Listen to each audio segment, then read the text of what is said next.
დღეში რამდენი საწმელია საჭირო მეგობრებო? თქვენ რამდენჯერ წამ დღეში?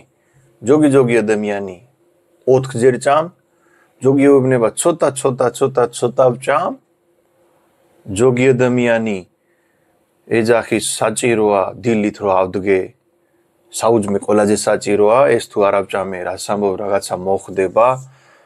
ზოგი ადამიანი ამბობს, რომ 11-ჯერც რო წამს, ჩემთვის არ აქვს მნიშვნელობა. დაწერეთ კომენტარში მეგობრებო, თქვენ რამდენჯერ წამს დღეში? ყოველთვის მეგობრებო, როცა თქვენ წამს საჭმელი. ნებისმიერი საჭმელი წამის მერე სიცხილში უმატება შაქარი, გლუკოზა. და გლუკოზა რო შაქარის დონე რო ჩამოიყვანო ქვევით, ინსულინი მიდის. ინსულინი არის მეგობრებო სისუქნის ჰორმონი.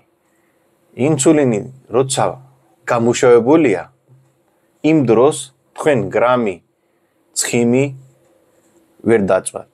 ანუ თუ ადამიანი სუქანია და ფიქრობს წონაში დავიკლებ და ცოტა, ეს დიდი ხანი არ მუშაობს. ანუ ხანგრძლივი მეთოდი ეს არ არის. ყოველთვის სტაბილური უნდა იყო ინსულინი. და ინსულინი სტაბილური როდის იქნება? როცა თქვენ შეჭამს ნაკლებად, ანუ საჭმელი რაოდენობა კი არა, რაოდენობა უნდა იყოს დიდი, კარგად, როცა ეძახიან მეფესავით, ანუ დიდი პორცია, ოღონ ნაკლებად. 2-ჯერ ან მაქსიმუმ 3-ჯერ. თქვენ რო ჭამს ცოტა, მაგით მეტაბოლიზმი კი არ მიდის მაგლა. მაგით თქვენ ყოველთვის ხარ, მთელი დღე ხარ მშიერი და ცოტა ჭამს, ჭამის მერე ინსულინი ზევით თავის საქმე აკეთებს და თქვენ მთელი დღე იმ წრეში ხარ და ეს წრე დიდი ხანი არ გაგრძელდება და შეიძლება ეს თუ გააგრძელეთ თქვენ დიდი ხანი, შეიძლება ინსულინის რეზისტენტობა მოხდე. Იმიტომ პენკრიას მთელი დღე დატირთულია, დატირთული საქმეს აკეთებს. თქვენ ჭამს, ის მიდის. თქვენ ჭამს, ის მიდის, რომ შაქარი ამოიყვანოთ სისხლიდან ქვევით. ეს პენკრიის ზამთველობისთვის და თქვენი ზამთველობისთვის უში ნახე ერთი ექიმი ეუბნებოდა, რომ მთელი დღე ცოტა რასაც გინდა ეს უნდა ჭამო, იმიტომ თუ არა ხარ, ანუ არა ჭამს ის საჭმელი, რომელიც გინდა, ნამცხვარი გინდა, ტორტი გინდა, ეს ყველაფერი, ანუ სტრესში ხარ. თქვენ ეს სტრესია და ეს ცუდია ადამიანის ზამთველობისთვის. და მეგობრებო, ერთი რამე კიდე გეუბნები, როცა ინსულინი მუშაობს, ანუ პენკრიას თავის საქმე აკეთებს, თქვენ ჭამს და ის პენკრიას თავის საქმე აკეთებს, იმ დროს არ განვითარდება ის უჯრედები, რომელიც ჩვენ ჭირდება. ჩვენი იმუნიტეტი სუსტია, ის ძინავს. ორტოფაგი თუ გაგიგია მეგობრებო, თვითგაწმენდის სისტემა. დავადებები რო არ შემოვიდეთ, ცუდი დავადებები, ცუდი უჯრედები რო არ განვითარდეთ. მაგისთვის მეგობრებო, ყოველთვის თქვენ უნდა მისცეს თქვენი ორგანიზმს დაახლოებით 10 საათი, 12 16 თუ მისცემს უკეთესი, ვინმე თუ 18 თუ მისცე უფრო უკეთესი, 20 თუ მისცეს უფრო უკეთესი.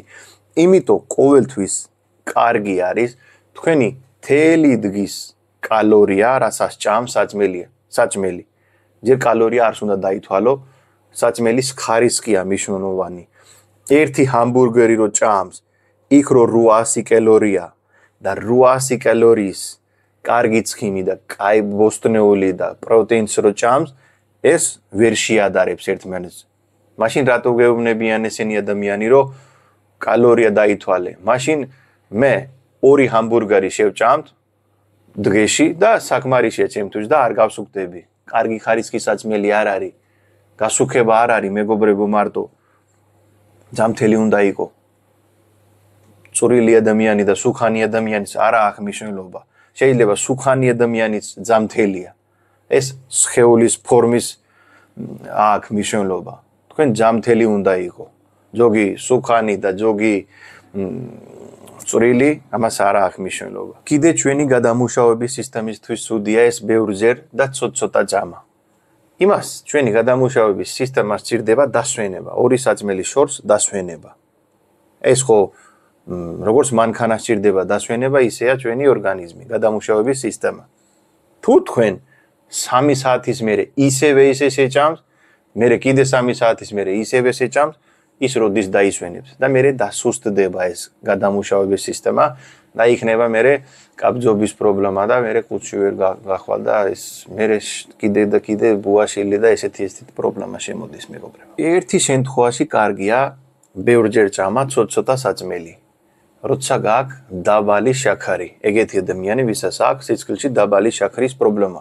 იმ ადამიანმა უნდა ჭამო ცოტა-ცოტა საწმელი, რომ წავიდეთ ზევით ეს გლუკოზა, სანამ პენკრიასი იმუშავე მოიკვან ქვევით, ისევე შეჭამო, მერე მოიკვანს ქვევით, ისევე შეჭამო, რომ თელი დღე იყო ზევით გლუკოზის დონე.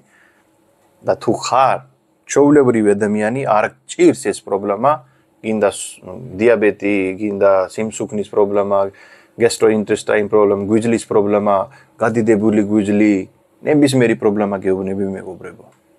დაგლილობა, დიდი პორციებით უნდა ჭამო, ორჯერ უნდა ჭამო, დაახლოებით 12-ზე თუ შეჭამს და ბოლო საწმელი 8-ზე რო შეჭამო. ორი საწმელი თუ არ გოფნის, შუაში ერთი რაღაცა ხილი, მაჭონი, ხაჭო, ნუში, კაკალი, ეგეთი რამე შეიძლება ჭამო ორი საწმელის შუაში. იმედია მოგეწონება ინფორმაცია. გააზიარეთ მეგობრებში, გამოიწერე არხი და ჭამე მაქსიმალურად 3-ჯერ. 5-ჯერ ჭამა არ არის კარგი. მაინც დამიწერე კომენტარში თქვენ რამდენჯერ ჭამს. კარგად და ჯანმრთელად.